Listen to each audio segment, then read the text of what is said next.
Praise the lord. ప్రభు అయిన యేసు క్రీస్తు ప్రశస్త నామంలో మీ అందరికీ హోసన్నా మినిస్ట్రీస్ తరపున హృదయపూర్వకమైన వందనాలు తెలియపరుస్తున్నాను. ప్రభు మిమ్మల్ని ఆశీర్వదించి దీవించునుగాక.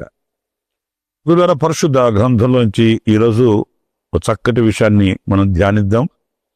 సమూయేలు రాసిన 2వ గ్రంథం 22వ అధ్యాయం 7వ వాక్యాన్ని నేను చదువుతున్నాను, జాగ్రత్తగా ఆలకించండి. నా శ్రమలో నేను యెహోవాకు మొరపెట్టి తిని నా దేవుణ్ణి ప్రార్థన చేసి తిని ఆయన తన ఆలయములో ఆలకించి నా ప్రార్థన అంగీకరించెను, నా మొర ఆయన చెవులలో జోచెను. ప్రియులారా, చూడండి వాక్య భాగంలో మరి భక్తుడు ఆయన సన్నిధిలో ప్రార్థించినప్పుడు ఆయన తన ఆలయములో ఆలకించెను అనే మాట మనం ఈ పూట ధ్యానించాలి. ఎందుకంటే ఆయన తన ఆలయములో ఆలకించెను అన్నప్పుడు ఆయన సన్నిధిలో మనం చేసే ప్రార్థన వ్యర్థం కాదు. ఆయన సముఖములో మనం మొరపెట్టుకున్నప్పుడు అది నిరర్ధకం కాదు అనే విషయాన్ని ఈ వాక్యం మనకు స్పష్టతనిస్తుంది. చాలా సందర్భాల్లో మనం ఎక్కడి నుంచి చేస్తే ఏముంది అని అనుకుంటాం, కానీ ఇక్కడ ఒక విశేషమైన విషయం ఏంటంటే ఆయన ఆలయములో నా మొర ఆలకించెను అనే మాట. ఎందుకంటే ఆయన ఆలయము అనేది మరి దేవుడు కనుదృష్టి ఉన్న స్థలము, ఆయన సంచరించు పాళెము, ఆయన స్తుతుల సింహాసనాసురుడై ఉన్న పరిశుద్ధమైన స్థావరము, స్థలము అనేది మనం గుర్తించాలి. మన సహవాసంలో కూడుకొని దేవుని సన్నిధి అనే ఆ ప్రశాంతతను అనుభవించడం ఎంతో ఉన్నతమైనది అండి. మనం ఇంట్లో ప్రార్థన చేయొచ్చు, పొలంలో ఉండి ప్రార్థన చేయొచ్చు, వ్యాపార స్థలాలలో మనం ప్రార్థన చేయొచ్చు, అది వేరే విషయం. కానీ దేవుని మందిరంలో మనం ప్రార్థించడం అనేది ఒక విశేషతను సంతరించుకుంటుంది అనే విషయాన్ని మనం గుర్తించాలి. ఎందుకంటే ఆ దేవుని మందిరము యొక్క ప్రాముఖ్యత, దేవుని ఆలయము యొక్క విశేషత చాలా శ్రేష్టమైంది. ఆయన మన మొర అక్కడ ఆలకిస్తాడు. జ్ఞాని అని సొలొమోను కూడా ఆయన చక్కటి ఆలయం కట్టినప్పుడు ఆయన చేసిన ప్రార్థనలో ఇదే అంశాన్ని మనం చూస్తాం. ఈ ఆలయము వైపు ఎవరైనా చేతులు చాపి కరుదృష్టి పెట్టి నైనా ప్రార్థిస్తే వాళ్ళ మొర మీరు ఆలకించండి.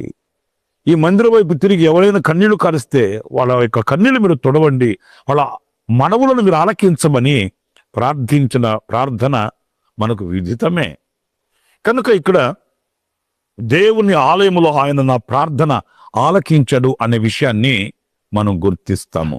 గనుక ఈ ప్రార్థన అనే విషయంలో మనం గమనించినప్పుడు మనకు దావీదు చేసిన ప్రార్థనని నేను మీకు జ్ఞాపకం చేస్తాను. ఆయన కూడా ఒక రాజుగా అభిషేకించబడిన పిదప మీరు సమూయేలు రాసిన 2వ గ్రంథం 7వ అధ్యాయం 18వ వాక్యాన్ని నేను చదువుతున్నానండి. దావీదు రాజు లోపల ప్రవేశించి యెహోవా సన్నిధిని కూర్చుండి. చూసారండి, ఈయన ఒక రాజు అయినప్పటికీ ఫోజు కొట్టలేదండి. నేను దేవుని సన్నిధికి వెళ్ళాలి, ఆయన సన్నిధిలో కూర్చోవాలి, ఆయన సముఖంలో నేను కనబడాలి, ఆయన సముఖంలో ఆయన ముఖదర్శనాన్ని నేను చెయ్యాలి అనే ఆసక్తి, వినయ విధేయతలు, భయభక్తులు రాజైన దావీదులో మనం చూస్తాం. ఆయన రాజు అన్నప్పుడు పరిపాలన ఆయన చేతిలో ఉంటుంది. ఎన్నో కార్యక్రమాల్లో ఆయన తన్నమునకై ఉంటాడు. బిజీ షెడ్యూల్ ఉంటుంది. రాజుగారు తన సింహాసనమునందు కూర్చొని పాలన చేయవలసిన వ్యక్తి అయినప్పటికీ కూడా ఆయనకి దేవుని సన్నిధి మీద, దేవుని మందిరం మీద అనుకున్న మక్కువ చూడండి. తన పదవులను, తన ఆధిక్యతని, తనకున్న స్టేటస్ని ఇవన్నీ కూడా పక్కన పెట్టి చిన్నగా దేవుని సన్నిధి కూర్చొని ఆ దేవుని సన్నిధిలో ఇలాగూ ప్రార్థన చేస్తున్నాడు. ఏమని ప్రార్థన చేస్తున్నాడు? ప్రభువా యెహోవా, ఇంతగా నీవు నన్ను హెచ్చించుటకు నేనెంతటి వాడను, నా కుటుంబము ఏ పాటిది. ప్రియులారా, చూడండి ఎంత కృతజ్ఞత కలిగిన వాడై ప్రార్థన చేస్తున్నాడు. ఇది కృతజ్ఞత కలిగిన ప్రార్థన అని మనం గుర్తించాలి. అవసరతల కొరకు మనం ప్రార్థన చేస్తాం, అక్కర్ల కొరకు మనం ప్రార్థన చేస్తాం, అది వేరే భాగం. కానీ ఇక్కడ మనం దావీదు జీవితంలో చూస్తే ఆ కృతజ్ఞతతో కూడిన ప్రార్థన, ఇంతగా నీవు నన్ను హెచ్చించుటకు నేను ఎంతటి వాడని, నా కుటుంబం ఏ పాటిది. ఎందుకంటే దేవుడు దావీదుని అంత ప్రేమించాడు. ఆ ప్రేమ దావీదు గుండెల్లో ఉంది. దేవుడు హెచ్చించాడు, హెచ్చించిన హెచ్చింపు దావీదు గుండెల్లో ఉంది. దేవుడు అతన్ని గణపరిచాడు, ఆ గణపరిచిన ఘనత దావీదు గుండెల్లో ఉంది. ఒక్క మాట నేను ఇక్కడ మిమ్మల్ని అడగాలి, దేవుడు మనకి ఎన్నో చేశాడు, అవి మన మనసులో ఉన్నాయా? దేవుడు ఎంతో మనకి ఇచ్చాడు, అవి మన మనసులో ఉన్నాయా? దేవుడు చేసిన ఉపకారాలు, మేలులు ఎన్నో లెక్కించలేనివి, అవి మన హృదయంలో లేవు, అవి మన మనస్సులో లేవు. అనుభవించాము, మర్చిపోయాం, పొందుకున్నాము, విడిచిపెట్టేశాం. కాలం గతించిపోయింది, రోజులు దొర్లిపోయినాయి, మనం పొందిన అనుభవాలన్నీ మర్చిపోయాము. దావీదు గుండెల్లో అలాగా కాదండి. దేవుడు చేసిన ప్రతి మేలు అతని హృదయంలో ఉంది, ప్రతి ఉపకారము ఆయన గుండెల్లో ఉంది. అందుకే కీర్తనల్లో మనం చదువుతాము, నా ప్రాణమా యెహోవాను సన్నతించు, ఆయన చేసిన ఉపకారములలో దేనిని మరవద్దు అంటాడు. ఆ మరువని ఆ జ్ఞాపకాలు అంతరంగంలో ఉన్నాయి. అందుకే నా అంతరంగంలో ఉన్న సమస్తమా అన్నాడు. ఆయన అంతరంగంలో ఉన్నాయి ఆ మేలులన్నీ, ఏది మర్చిపోలేదు. మనకు దావీదుకున్న వ్యత్యాసం అదే. మనం పొందుకొని అనుభవించి మర్చిపోతాం, కానీ దావీదు అలా మర్చిపోలే. ఆ కృతజ్ఞతతో కూడిన ప్రార్థన, ఇంతగా నీవు నన్ను హెచ్చించవయ్యా. ఒకప్పుడు నేను గొర్రెల దొడ్డిలో ఉన్నవాడిని, నేను త్రోసివేయబడిన వాడిని, మరణమై స్మరణకు రాకున్న వాని వల్ల నేను మరువబడ్డాను. అలాంటి స్థితిగతులలో ఉన్న నన్ను నువ్వు ప్రేమించి, హెచ్చించి, దీవించి, ఆశీర్వదించి ఈ స్థితిలో నన్ను పెట్టావు. ఇంతగా నీవు నన్ను హెచ్చించుటకు. నా ప్రియమైన దేవుని బిడ్డలారా, ఆ కృతజ్ఞతతో కూడిన ప్రార్థన దేవుని సముఖంలో ఆలకింపబడుతుందండి. దేవుని సన్నిధిలో అది దేవుని యొక్క పాదపీఠం ఎదుకు వెళుతుంది. అది ఆగ్రహానికి సువాసనగా ఆయన యొక్క పాదపీఠం దగ్గరికి వెళుతుందనే విషయాన్ని మర్చిపోకూడదు. ఈ వాక్యంలోనే మరొక విషయాన్ని కూడా నేను మీతో చెప్తాను.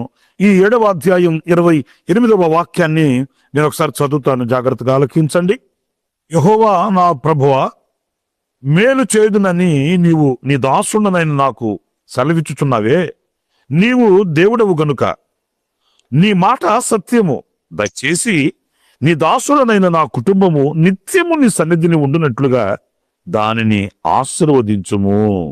చూడండి, వాక్య భాగంలో ఈ రాజు అయినటువంటి దావీదు హృదయంలో ఉన్న వాంఛని మనవిగా ప్రభువుకు చెప్పుకుంటున్నాడు. ఏంటి ఈయన మనవి, ఏంటి ఈయన ప్రార్థన? దేవుని సముఖంలో కూర్చుండి అనంటే, నిత్యము నా కుటుంబము ఈ నీ సన్నిధిలో ఉండాలి. నీ సన్నిధి నుంచి నన్ను దూరం చేసే ఏ ఆశీర్వాదం నాకు అవసరం లేదు. నీ సన్నిధి నుంచి నన్ను త్రోసివేసే ఏ ఆశీర్వాదం నాకు అవసరం లేదు. నిత్యము నా కుటుంబము ఈ నీ సన్నిధిలో నిలిచి ఉండేటట్లుగా దానిని ఆశీర్వదించమని కోరుతున్నాడు. నేను ఒక మాట ఈ వాక్యం ఆధారంగా మిమ్మల్ని అడుగుతున్నాను.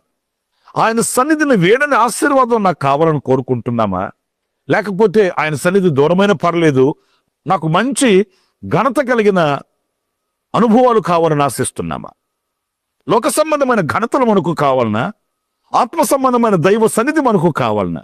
ఇక్కడ దావీదు రాజు మనవి మనం గమనిస్తే, నిత్యము నీ సన్నిధిలో ఉండునట్లుగా నా కుటుంబాన్ని ఆశీర్వదించమని కోరుతున్నాడు. ఆయన సన్నిధికి దూరం చేసే ఏ ఆశీర్వాదం నాకు అవసరం లేదని ప్రార్థిస్తున్నాడు. ఎంత ఆధ్యాత్మికమైన విలువలు కలిగిన వ్యక్తి చూడండి. నీ మాట సత్యమయ్యా, నీవు దేవుడు గనుక నువ్వు మాట ఇచ్చావు, నన్ను ఆశీర్వదిస్తానని, దీవిస్తానని, గణపరుస్తానని, గొప్ప చేస్తానన్నావు. అయితే ఎలా గొప్ప చేస్తావు అంటే, నీ సన్నిధిలో నా కుటుంబం ఉన్నట్లుగా దానిని దీవించమని కోరుకునే ప్రార్థన దేవుడు ఆలకించాడు, అంగీకరించాడు. ఈరోజు నేను ఒక మాట అడుగుతున్నాను, మన ప్రార్థన ఎలా ఉంది? ఆయన సన్నిధిలో మన ప్రార్థన ఆలకించు దేవునికి ఎలా మనం మొరపెడుతున్నాము? ఇక్కడ దావీదు చేసిన ప్రార్థన కృతజ్ఞతతో కూడిన ప్రార్థన అనేది మనం గుర్తిస్తాం. ఇకపోతే రెండో విషయాన్ని కూడా నేను మీకు జ్ఞాపకం చేస్తాను. అదేంటంటే, హన్నా యొక్క అనుభవాన్ని సమూయేలు రాసిన మొదటి గ్రంథంలో మనం చదువుతామండి. చాలా శ్రేష్టమైన అనుభవాన్ని మనం నేర్చుకుంటాం. ఆమె దేవుని సన్నిధికి వెళ్ళి దేవుని సన్నిధిలో ప్రార్థన చేస్తుంది. ఎలాంటి ప్రార్థన చేస్తుంది అనేది ఒక మాట నేను మీకు వివరిస్తాను. సమూయేలు రాసిన మొదటి గ్రంథం 1వ అధ్యాయం 11వ వాక్యాన్ని నేను చదువుతున్నానండి. సైన్యములకు అధిపతియగు యెహోవా, నీ దాసురాలనైన నాకు కలిగి ఉన్న శ్రమను చూచి నీ సేవకురాలనైన నన్ను మరొక జ్ఞాపకము చేసుకొని నీ సేవకురాలనైన నాకు మగపిల్లను దయచేసిన ఎడల వాని తల మీదకి క్షౌరపు కత్తి ఎన్నటికి రానియక వాడు బ్రతుకు దినములన్నిటను నేను వానిని యెహోవావగు నీకు అప్పగింతునని మొక్కుబడి చేసుకొనెను. వీళ్ళారా చూడండి, ఇక్కడ ఆమె ప్రార్థన చేస్తుంది దేవుని సన్నిధిలో. ఎలాంటి ప్రార్థన అనంటే మొక్కుబడితో కూడిన ప్రార్థన. మనము ప్రార్థన చేస్తాము, మన స్వార్థాన్ని మనం చూసుకుంటాం. ఆమెకి పిల్లలు లేరు కదా, నైనా నాకు ఒక బిడ్డనిస్తే నేను సంతోషిస్తాను, ఆనందిస్తాను అని ఆ ఇవ్వబడిన ఆ బిడ్డని ఆమె ఏదో ఉన్నతంగా ఆలోచించి ఆశించి ఆ రీతిగా నడిపించడానికి కోరుకోవట్లేదండి. ఆమె చేసిన ప్రార్థన ఎంత సమర్పణతో కూడిన మొక్కుబడితో కూడిన ప్రార్థన అనంటే, నీవు నాకిస్తే నాకిచ్చిన దానిని మరలా నేను నీకు ఇచ్చేస్తాను, నీకు ఆనందదాయకంగా సంతోషదాయకంగా ఆ బిడ్డను పెంచుతాను అని ఆమె సమర్పించుకునే సమర్పణ దేవునికి ప్రీతికరమైందండి. ఆమెకు సంతు లేదు, ఆమె చాలా దుఃఖంతో ఉంది, చాలా బాధతో ఉంది. ఈ వాక్యం మనం చదివాం కదండి, నీ దాసురాలైన నాకు కలిగిన శ్రమ నీవు చూచితివి. ఎన్నో సూటిపోటి మాటలు, నిందలు, అవమానాలు ఆమె భరిస్తుంది. అయితే ఆమె హృదయంలో ఉన్న ఆవేదనకి తగిన ప్రార్థన చూడండి. దేవుని సన్నిధిలో ఆమె చేసిన ప్రార్థన, నేను నీకు మొక్కుబడి చేసుకొనుచున్నాను. ప్రేమైన దేవుని బిడ్డలారా, దేవుని దగ్గర నుంచి మనం పొందుకోవడం మనకు తెలుసు, కానీ దేవునికి ఇవ్వడం మనకు తెలుసా? దేవుని దగ్గర నుంచి ఆశించడం మనకు తెలుసు, దేవునికి ఇవ్వాలన్న ఆశ మనకు ఉంటుందా? దేవుని సన్నిధిలో మనం చేయవలసిన ప్రార్థన చూడండి, ఎలాంటి ప్రార్థన. మీరు తర్వాత ఈ సమూయేలు రాసిన మొదటి గ్రంథంలోని ఈ మొదటి అధ్యాయంలోని మాటలు చదువుకుంటూ రండి. ఆమె ప్రార్థన చేస్తున్నప్పుడే దైవజనుడు వచ్చాడు, ఆమెకు శుభవచనాలు పలికాడు. ఆనాటి నుంచి ఆమె దుఃఖముఖిగా ఉండడం మానేసిందట. దేవుడు ఆమె గర్భాన్ని తెరిచాడు, చక్కటి మగబిడ్డనిచ్చాడు.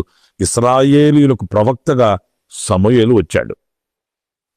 మరి ఎంత దీవెనకరమైన అనుభవం చూడండి, ఎంత ఆశీర్వాదకరమైన అనుభూతి మీరు చూడండి. మనకు ఆ సమర్పణతో కూడిన ప్రార్థన మనకు రాదు. ఎంతసేపటికి ఇస్తే ఇస్తే ఇస్తే ఇస్తే తీసుకుని వెళ్ళడానికి సిద్ధంగా ఉంటారు, కానీ దేవుడు చేసిన మేలులకి కనీసం స్తుతి చెల్లించడం కూడా తెలియదు మన వాళ్ళకి. దేవుడు చేసిన ఉపకారాలకి ఆయనకి చెల్లించవలసిన ఆ కృతజ్ఞత స్తుతిని చెల్లించడం కూడా కష్టంగా ఉంటుంది. అందుకే వాక్యంలో రాయబడి ఉంది, పుచ్చుకున్నట కంటే ఇచ్చుట శ్రేష్టము ధన్యము అని వాక్యంలో మనం చదువుతాము. ప్రియులారా చూడండి, హన్నా తల్లి చేసిన ప్రార్థన, ఆమె మొక్కుబడితో చేసిన ప్రార్థన.